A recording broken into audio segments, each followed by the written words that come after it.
오늘 우리에게 주신 하나님 말씀은 누가복음 23장 39절부터 43절까지 말씀입니다. 한 목소리로 읽겠습니다. 달린 행악자 중 하나는 비방하여 이르되 내가 그리스도가 아니냐 너와 우리를 구원하라 하되, 하나는 그 사람을 꾸짖어 이르되 내가 동일한 정죄를 받고서도 하나님을 두려워하지 아니하느냐.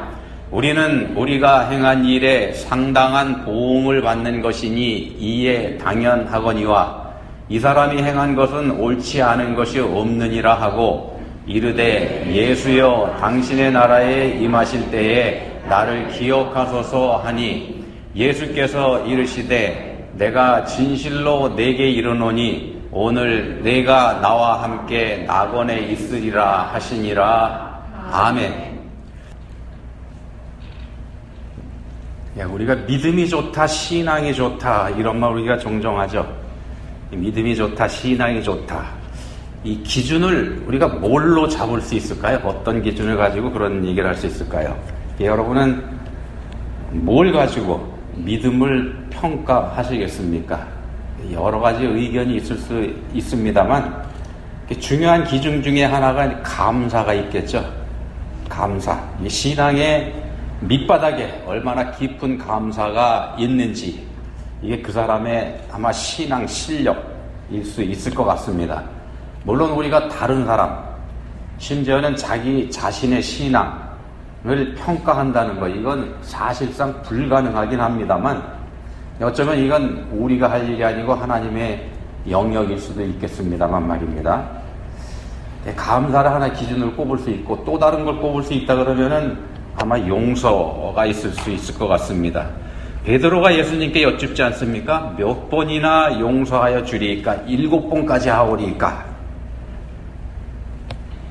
베드로가 7번 크게 얘기를 한 거죠. 근데 이에 대해서 예수님께서 하신 대답이 획기적입니다. 7번뿐 아니라 7번을 70번까지라도 할지니라. 무조건적 용서, 무한대 용서, 이걸 말씀하신 거지 않습니까? 그리고 예수님께서는 실제로 이에 대한 본을 보이시죠.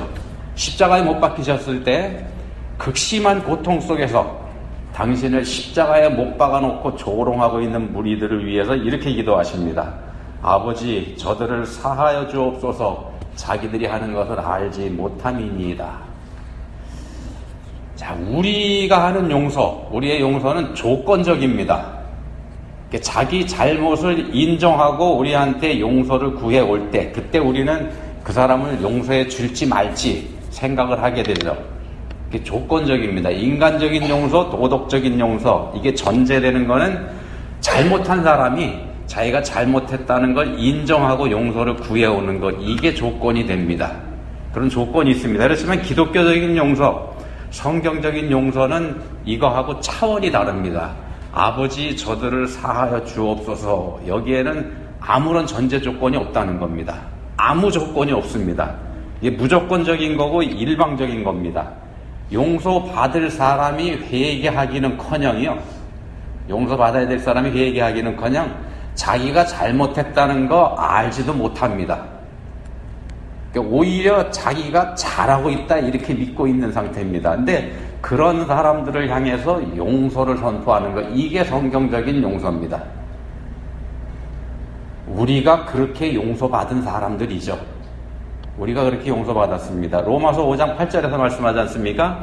우리가 아직 죄인 되었을 때에, 우리가 우리 스스로 죄인이라는 사실도 알지 못했을 때에 그리스도께서 우리를 위하여 죽으심으로. 자, 본문에 보시면은 행악자 두 사람이 예수님과 함께 십자가에 달립니다.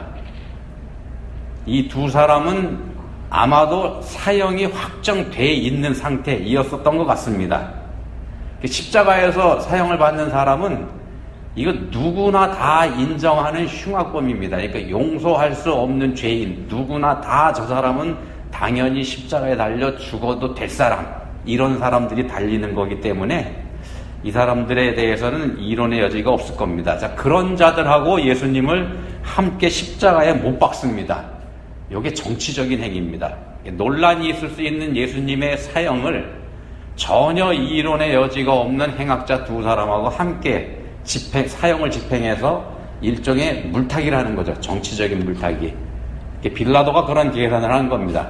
빌라도가 계산한 대로 십자가 주변에서 논란은 없었습니다. 예수님을 측은하게 여기는 사람들은 그저 가슴을 치면서 안타까워할 뿐이고 누구도 이 사형이 잘못됐다 이렇게 나서지 않습니다. 오히려 조롱하는 사람들의 목소리만 들리죠.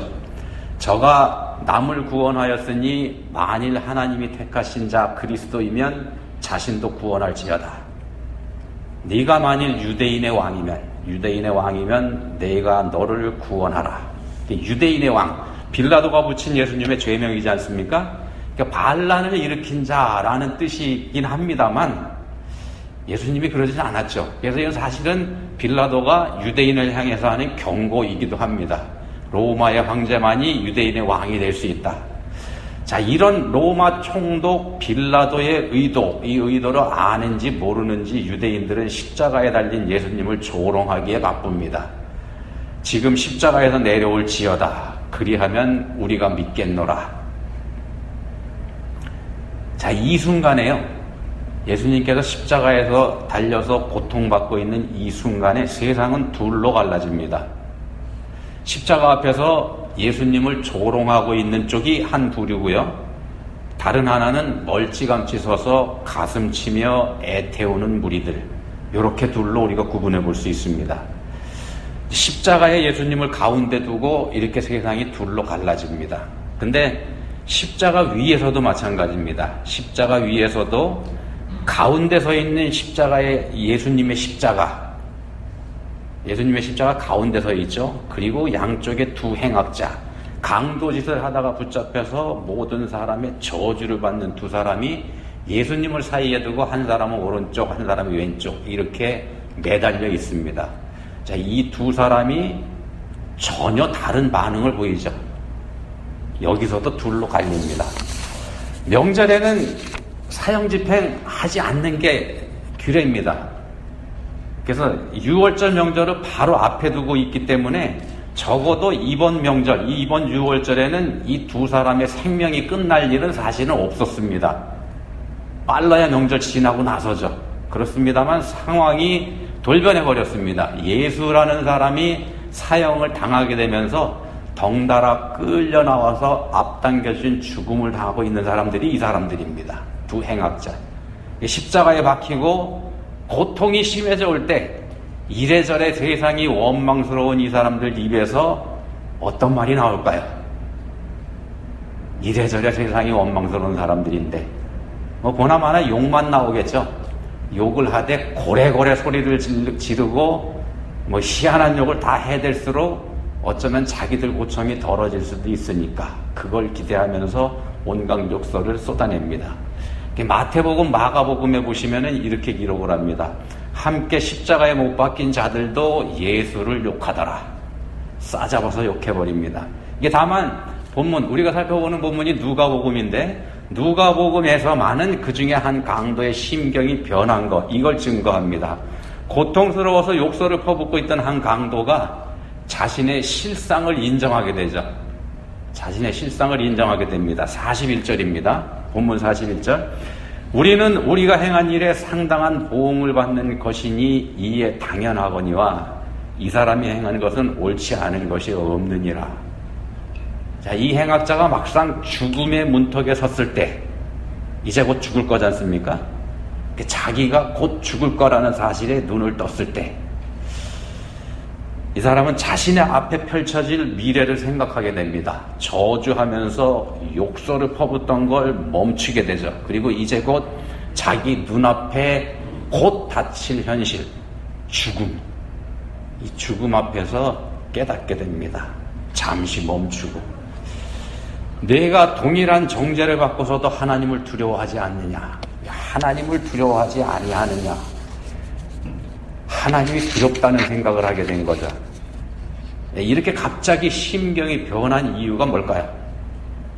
왜 이 행악자의 강도의 마음이 갑자기 변했을까? 성경에서 직접 언급하고 있지 않기 때문에 우리가 정확하게 말씀드릴 수 없겠습니다만 세 사람이, 예수님 포함해서 세 사람이 십자가에 못 박힌 후에 그 후에 있었던 일을 보면 아무리가 우리가 짐작을 해볼 수 있습니다. 그 사이에 예수님께서 말씀을 하십니다. 구경하는 사람들의 조롱이 있고요.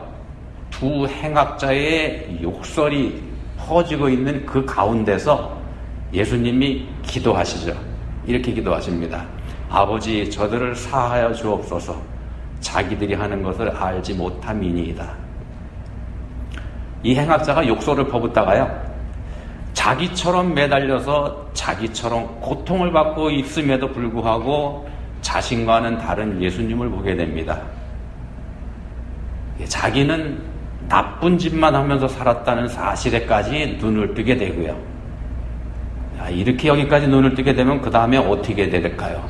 둘 중 하나입니다. 둘 중 하나. 오늘 말씀의 제목입니다. 둘 중 하나.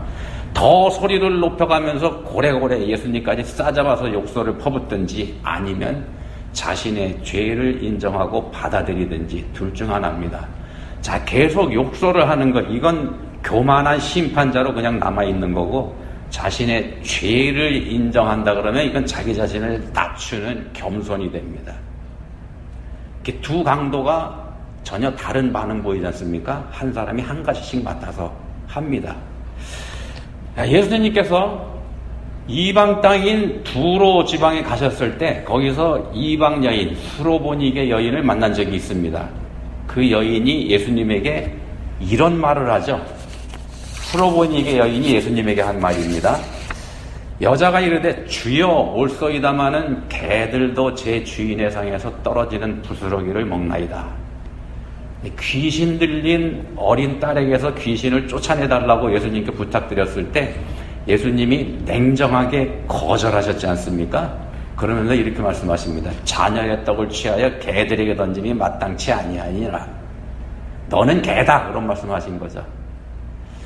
이 말을 들은 여인의 심정이 어땠을까요? 그동안에 귀신 들린 딸 때문에 사람 대접받지 못하고 사람들한테 온갖 조롱에 시달리면서 이 여인의 마음은 이미 갈갈이 찢겨 있는 상태인데, 근데 그 상태에서 자비하신 예수님까지 오히려 그 가슴에 대못을 쾅 박으시니까 말입니다. 자녀의 떡을 취하여 개들에게 던짐이 마땅치 아니하니라. 어떻게 해야 될까요? 내가 그럴 줄 알았다면서 맞서 저주하고 욕설을 퍼붓고 보란듯이 떨치고 나가면서 마지막 남은 눈꼽만한 자존심이라도 세워야지 될까? 예, 그렇게 한다 그러면 이게 본문에서 예수님을 끝까지 저주한 강도가 택한 방법을 하는 거죠. 우리가 잘 아는 것처럼 이 여인은 개가 되기로 작정을 합니다. 주여 올소이다. 그렇습니다. 나는 개입니다. 그렇지만 상 아래 개들도 아이들이 먹던 부스러기를 먹나이다. 자신이 개와 다를 거 없다. 이거 인정합니다. 지금까지 사람답게 살지 못했으니까 말입니다. 다른 사람들이 그렇게 만들었죠. 이 사람을, 이 여인을. 다른 사람들이 그렇게 이 사람을 봐왔습니다. 사람도 아니다. 자, 십자가에 달린 예수님에게 거기서 내려와 보라 이렇게 조롱하면서 낄낄대는 사람들하고 똑같습니다. 이 여인의 주변에 있는 사람들이 이 낄낄대는 사람들처럼 이 여인에게도 똑같이 행했습니다. 사람이라는 게 뭡니까? 사람이라는 게 그냥 우연히 태어나서 한평생 먹고 배설하고 그러면서 자기 잘난 맛에 마음에 들지 않는 사람 욕하고 판단하면서 살다가 때가 되면 다른 사람들처럼 그냥 떠나가 버리면 그뿐인 건가요? 그게 사람인가요? 그렇게 본다 그러면 사람이 개하고 다를 게 뭐가 있습니까? 개들도 그렇게 살지 않습니까? 마음에 들지 않는 게 나타나면 짖죠. 자, 진화론에서 또 공산주의 관점에서 보는 인간은 그런 존재입니다. 진화론적 관점의 인간은 그런 하찮은 존재일 뿐입니다. 그런 삶을 그럼 우리는 뭐 때문에 살아야 되는가? 여인은요, 스스로 개의 자리로 내려앉긴 합니다만 여기에 역설이 있습니다. 자신은 적어도 자신의 딸만큼은 비록 귀신 들려 고생하지만 개가 아니라는 믿음이 있었기 때문에 이렇게 할 수 있었던 겁니다. 자신의 딸이 얼마나 소중한 존재인지 이 여인이 그걸 믿었습니다. 자기 딸이 소중한 존재이기 때문에 그 소중한 딸 아이를 위해서라면 내가 개가 된들 어떠냐, 이런 마음이죠. 자신이 개로 내려앉으면서 자신의 딸을 소중한 존재로 높이는 겁니다. 이게 역설입니다. 개들도 제 주인의 상에서 떨어지는 부스러기를 먹나이다. 주인이 개입니다. 아니, 주인의 개입니다. 주인의 개. 그러니까 주인의 상 밑에 있겠죠? 근데 주인이 누굴까요? 주인이 누굽니까? 예수님 앞에서 이 고백을 하는 여인의 하나님이시지 않습니까? 주인은 하나님이십니다. 그러면 이 여인은 내가 개입니다 하는데 하나님의 개입니다, 이런 얘기가 됩니다. 우리가 하나님 거라면 뭐가 된들 무슨 상관이 있겠습니까? 우리가 하나님 것이라면. 겸손은 자기 자신을 이렇게 낮추는 거입니다만 이 사실은 그렇지가 않습니다. 결과적으로는 역설이 있습니다. 예수 그리스도를 사이에 두고서 세상이 둘로 갈립니다. 양쪽에 매달린 강도가 그거를 보여주고 있고, 하나는 십자가를 조롱하는 쪽입니다. 메시아된 증거를 보이라는 무리가 거기에 속하죠. 수많은 증거를 예수님께서 이미 보여주셨지만 자기들 입맛에 맞는 또 다른 증거를 보이라고 요구하는 겁니다. 예수님께서 만약에 보여주시면 또 요구할 겁니다. 또 다른 증거, 또 다른 증거. 그렇게 세상은 핑계를 계속 만들어갑니다. 그게 세상입니다. 인정하지 않으려고. 반면에 구원받은 강도는 원망과 저주를 그치죠. 죄를 깨닫고 자기 자신의 처지를 봅니다. 자, 구원이라고 하는 거는요, 구원받았다고 하는 건 죄를 아파하고 미워하는 거이기도 합니다. 그게 구원받은 사람입니다. 죄를 아파하고 죄를 미워하는 것, 죄에 대해서 치를 떨고 분노할 줄 아는 사람, 그런 사람이 구원받은 사람입니다. 왜냐하면 구원이라고 하는 건 죄와 원수가 되는 거지 않습니까? 죄에 붙잡혀 있다가 거기서 해방돼서 죄와 원수가 되는 거, 그게 구원이죠. 우리에게 그런 분노가 있는지요? 있어야 됩니다. 우리가 구원받은 사람이라면 죄에 대해서 치를 떨고 분노할 줄 아는 그런 게 있어야 된다는 말씀입니다. 내가 동일한 정죄를 받고서도 하나님을 두려워하지 아니하느냐, 이런 안타까움의 절규가 구원받은 증거라는 말씀입니다. 하나님을 두려워하지 않느냐, 구원받은 증거가 이 말씀입니다. 죄에 대해서 무감각하고 그냥 적당히 살기만 해서 곤란하다는 말씀입니다. 적당히 살기만 해서 곤란합니다. 본문에서 구원받은 강도, 이 강도는요, 이 세상에서 적당히 살아가는 모든 사람들의 부러움을 사는 사람입니다. 왜냐하면 적당히 사는 사람이라면요, 누구나 다 이 강도와 같기를 바라지 않습니까? 평생 마음 내키는 대로 적당히 죄 짓고 살다가 마지막 순간에 극적으로 회개하고 천국에 들어가는 것, 이걸 꿈꾸죠. 그런 면에서 이 강도는 많은 사람들의 롤 모델일 수도 있습니다. 여러분들의 롤 모델은 아니기를 간절히 소원합니다. 이 사람은요, 사실은 현실적으로는 불가능한 유형입니다. 성경에 나오긴 합니다만 사실적으로 불가능한 유형입니다. 왜 그러냐면 죽기 몇 시간 전에 이런 행운을 잡을 사람 없습니다. 이 사람 말고는요, 사실상. 이 강도는 어떤 면에서 보면 자기 자신이 죽는 시간을 예측할 수 있었던 입장에 있습니다. 십자가에 매달려 있죠. 그러면은 몇 시간 후, 길어야 며칠 후에 안에 자기가 죽을 겁니다. 그거 예측할 수 있는 사람입니다. 그게 행운이라는 겁니다. 어떻게 보면은. 사실은요, 이런 인간들은요, 사실은 이 세상에 살려둬서는 안 되는 인간, 그런 부류에 속한 사람입니다. 그런 부류에 속했기 때문에 자기 자신이 몇 시쯤 죽을지 예상해 볼 수 있는 그런 위치에 있다는 겁니다. 근데 세상에 많은 사람들이 이 사람을 부러워해죠. 말이 안 된다는 겁니다. 자, 강도가 구원받은 거, 이게 또한 하나님의 은혜입니다. 이 강도가 구원받은 거 하나님의 은혜입니다. 예수님과 함께 매달리는 행운을 누렸죠. 이게 행운입니다. 그리고 심령의 눈이 열리는 그 은혜도 체험을 했습니다. 옆에 있는 다른 강도는 어떻습니까?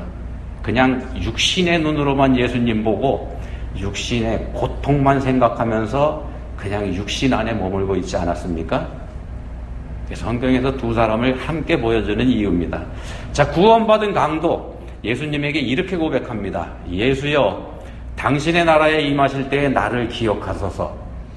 나를 기억하소서. 이 말이 겸손의 극치입니다. 굉장히 중요한 고백이기도 하고요. 왜냐하면요, 자기가 이제 곧 죽을 건데 죽음 이후를 예수님께 부탁을 하는 겁니다. 자기가 죽고 난 이후를 예수님께 맡겨드리는 겁니다. 함께 죽어가는 같은 죄수에게 자기 자신의 죽음 이후를 맡기는 겁니다. 당신의 나라에 임하실 때에, 이렇게 고백을 하죠. 이 사람이 어떻게 이런 고백을 할 수 있었을까?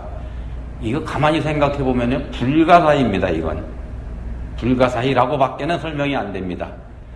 은혜 아니고서는 다시 설명할 도리가 없는 그런 고백을 이 사람이 하고 있다는 말씀입니다. 그래서 이 강도야말로 정말 행운합니다. 근데 이런 행운을 바라는 어리석은 사람들이 의외로 많다는 겁니다. 로또 맞을 확률보다 훨씬 적은 건데 말입니다. 죽기 직전에 믿겠노라, 이렇게 얘기하면서 자기 마음대로 살아가는 사람들. 성경에도 보면은요, 이렇게 죽은 사람은 이 강도가 유일합니다. 성경에 수많은 사람이 등장하지만 딱 이 한 사람뿐입니다. 근데 성경 안에 가만히 보시면은요, 오히려 죽었다가 다시 살아난 사람들은 여럿입니다. 그렇다면은 성경적인 확률로 보면은 마지막 순간에 이 강도처럼 마지막 순간에 믿고 구원받는 그거보다 차라리 죽었다가 살아나는 게 더 확률이 높다는 겁니다. 그게 현실입니다. 근데 많은 사람들이 이 강도를 따라 해보려고 애쓰고 있죠. 마지막 순간에 회개하면 된다면서 여유 부리는 것처럼 어리석은 행동이 없다는 말씀을 지금 드리는 겁니다. 철학자 하이데커라는 사람이 던져진 삶이라는 말을 했습니다. 던져진 삶. 우리의 실상이 던져진 삶이라는 겁니다. 우리가 이 세상에 오는 거 우리가 정할 수 없죠. 우리 마음대로 온 거 아닙니다. 그것처럼 우리가 떠나는 시간, 이거 역시 마찬가지입니다. 그런 면에서 보면은 우리는 이 세상에 던져진 존재입니다. 누군가에 의해서. 내 마음대로가 아니고. 누군가가 누구겠습니까? 하나님이죠. 시작은 내 책임이 아닙니다. 하나님이 시작하게 해놓으셨으니까 시작은 내 책임 아닙니다. 그렇지만 끝나는 지점에 가서는 우리가 책임져야 될 부분이 있습니다. 그게 우리들의 인생의 한계이고 우리 인생의 현실입니다. 이건 누구도 부인할 수가 없습니다. 누구도 부인할 수가 없습니다. 좋건 싫건 우리가 받아들여야만 할 부분이라는 겁니다. 거절할 수 없습니다. 이걸 우리가 겸손하게 받아들일 때 우리의 삶이 의미 있는 삶이 됩니다. 겸손하게 이 사실을 받아들일 때 우리의 삶에 의미가 있습니다. 바꿔 말씀드리면 하나님 편에 속할 때 참된 삶의 가치가 우리 삶에 있다는 겁니다. 예수님이 우리한테 오신 거는요, 예수님이 우리한테 오신 건 우리한테 평안한 삶을 주시기 위해서 온 거 아닙니다.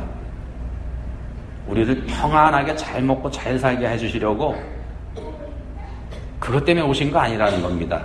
우리가 예수 믿으면은 이 세상에서 삶이 평안해지고 삶이 넉넉해지고 또 모두가 부러워하는 그 복된 삶을 살기를 우리는 원합니다만 예수님은 그렇게 말씀 안 하셨죠. 이렇게 말씀하셨습니다. 내가 세상에 화평을 주려고 온 줄로 아느냐? 내가 너희에게 이르노니 아니라 도리어 분쟁하게 하려 함이로라. 그러니까 예수님은요, 우리를 세상에서 평안하게 잘 먹고 잘 살게 하려고 오신 분 아닙니다. 그러면 예수님 왜 오셨을까요? 예수님이 우리를 왜 찾아오셨을까? 왜 찾아오셨냐면요, 우리를 위대하게 해주시려고, 우리를 위대하게 만들어 주려고 오신 분이 우리 예수님입니다. 하나님의 자녀가 되는 것보다 더 위대한 게 뭐가 있겠습니까? 이 세상에 두 개의 길밖에 없습니다. 하나는 위대한 하나님의 자녀로 살다가 천국으로 가는 길이 하나고, 또 다른 하나는 내 마음 내키는 대로 내 멋대로 살다가 지옥으로 가는 길, 둘 중에 하나입니다. 중간은 없습니다. 본문의 두 강도가 그 두 길을 분명하게 보여주고 있습니다. 둘 중 하나입니다. 기도하시겠습니다. 하나님 아버지, 두 강도에게 저희 자신의 모습을 비춰보게 해주셨습니다. 저희는 어느 쪽에 있습니까? 어느 쪽에 가깝습니까? 저희에게는 어떤 모습이 더 많습니까? 조롱당하고 무시당해도 당연하게 받아들일 수 있는 겸손한 쪽에 저희들이 있는지요? 아니면 원망하고 저주하면서 분통을 터뜨리며 심판하는 삶을 저희가 더 많이 살아가고 있는지요? 저희에게 은혜 베풀어 주시기 원합니다. 언제나 우리 주님 편에 서서 믿음으로 살게 해주시기 원합니다. 예수님 이름으로 기도합니다. 아멘.